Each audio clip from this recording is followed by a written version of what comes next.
Magandang umaga. Mga igan, wala nang pinipiling lugar at oras ang mga kawatan ngayon. Kumakalat sa internet ang video ng isang insidente ng snatching sa Quezon City. Ang biktima, isang estudyanteng nakikipagkwentuhan lang sa kanyang mga kaeskwela sa tabi ng kalsada habang maliwanag pa. Darito ang report. Makikita sa kuha sa CCTV camera na nagkukwentuhan ng apat na mga babaeng estudyante sa isang kalye. Ilang sandali lang, magkasunod na dumating ang dalawang lalaki. Isang naglalakad at isa naman ay nakamotor. Huminto ang nakamotor samantalang lumiko ang lalaking naglalakad. Makikitang bumalik ang lalaking naglalakad. Nagtinginan ng dalawang lalaki. Maya't maya pa, pabalik pa rito ang lalaking naglalakad. Nang makakuha ng tiyempo, agad inatake ng naglalakad na lalaki ang isang estudyante at kinuha ang isang cellphone.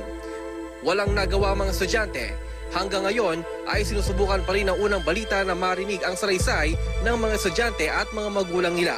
Ang payo ng otoridad sa mga estudyante, na-advise namin na wag nang mistambay. Yung cellphone, wag magpapakita ng cellphone at saka hanggat maaari umuwi na. Wag na kayo mistambay rito. maging mapagmasid sa mga kahina-hinalang mga kilos sa paligid. Mas maging maingat para sa inyong kaligtasan. Para sa unang balita, Haji Rieta reporting.